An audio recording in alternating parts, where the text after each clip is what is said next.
ገና ከሀገራቸው ሳይነሱ ነው እኛ ሀገር ላይ መንገድ የሚዘጋላቸው እና ለህዝቡ ያላችሁ ንቀት ግን እኔ እኮ አብረውኝ ወክ ቢያደርጉ እንኳን እነዚህ ሰዎች ለይቼ አላውቃቸውም።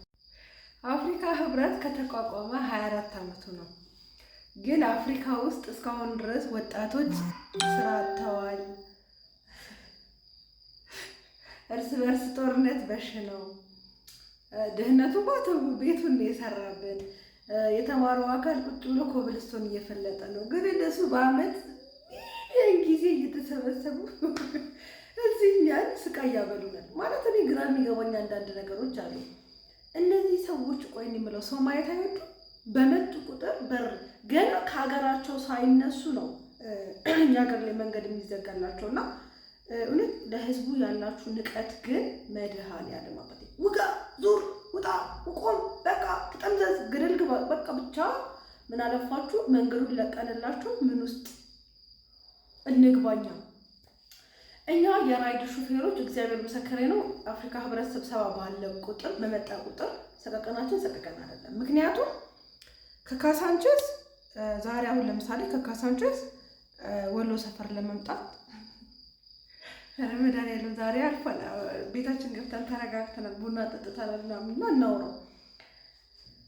ዙር አለ ከመቼው እንደምታረቀው ከፊት ለፊት ሁለት መኪና ነው ያለው። ዙር ግባ፣ ጠጥተስ ወደ ኋላ እንዳለ ከላይ ጀምሮ ወይ መንገዱ ቢዘጋ ከኋላችን የሚመጡ ሰዎች አሉ፣ የሀገር መኪና ማለት ነው። ከዛ መንገዱ ክራውድድ በክራውድድ እንዴ ምንድን ናቸው? ቆይ ይቅርታ አድርጉላት እንዳይታዩ ምንድን ናቸው? እኔ እኮ አብረውኝ ወክ ቢያደርጉ እንኳን እነዚህ ሰዎች ለይቼ አላውቃቸውም።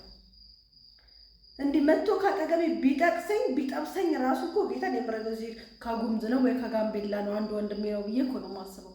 እንዲህ ቆይ እነማን ናቸው? እንዲህ ቆይ ተሰብስባችሁ ምንድን ነው አሁን? ግን ይቅርታ አድርጉልኝና የፈጠራችሁ ስለ አፍሪካ ወጣት እንዴ ያው ስራ አጥተናል። እውነት ለመናገር ስደት አምሮን የአፍሪካ ወጣት ሁል ጊዜ በየበረሃው እንትን ነው የሚበላው፣ ሻርክ ነው የሚበላው። በረሃ ሻርክ የለም ለካ፣ ባህር በየባህሩ ሻርክ ነው የሚበላው። በየበረሃው ደግሞ የአሸዋ ራስ ነው የሆነው። የአፍሪካ ወጣት ሁሉ ጊዜ እጣ ክፍሉ ስደት ነው። ግን ወይ የአፍሪካ ህብረት በነገራችን ላይ እውነቴን ለመናገር እግዚአብሔር ይቅርታ አድርጉልኝ፣ ግን ተጠቅማለች እኮ ለሀገሪቷ ትንሽ ምንዛሬ ልታምጣ ትችላለች ምናምን እንግዶች ሲመጡ ምናምን ትንሽ ምናምን ጥሩ ነው እኮ ለሀገራችን ያላት ስም። ግን እንዲህ በልክ አድርጉት እንጂ ከቤታቸው ሰዎቹ ከመኝታቸው ሳይነሱ እኮ እኛ ሀገር በር ተዘግቷል ማለት መንገድ ተዘግቷል እንዴ። ድህን 2 ሰዓት ቆምኩኝ። ለምሳሌ እኔ ሐሙስ ዕለት ማለት ነው። ሮብ በተመሳሳይ ሁኔታ ድፍን 1 ሰዓት ከምናምን ቆሜያለሁ። ኤድና ሞል አይደለም ብራስ ጋር ማለት ነው።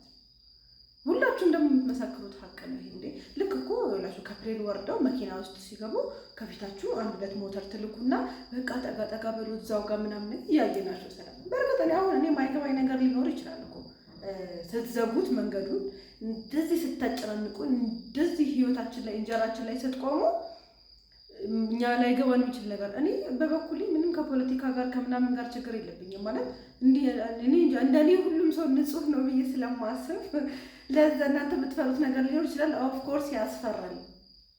ግን ማድረግ ያለባችሁ ጥንቃቄ አድርጉና በቃ ወይ ደግሞ ከዚህ መንገድ እስከዚህ መንገድ ዝግ ነው፣ ከዚህ ሰዓት እስከዚህ ሰዓት እንግዶች ይገባሉ ነገር። እሱም ደግሞ ጥቆማ ነው የሚሆነው።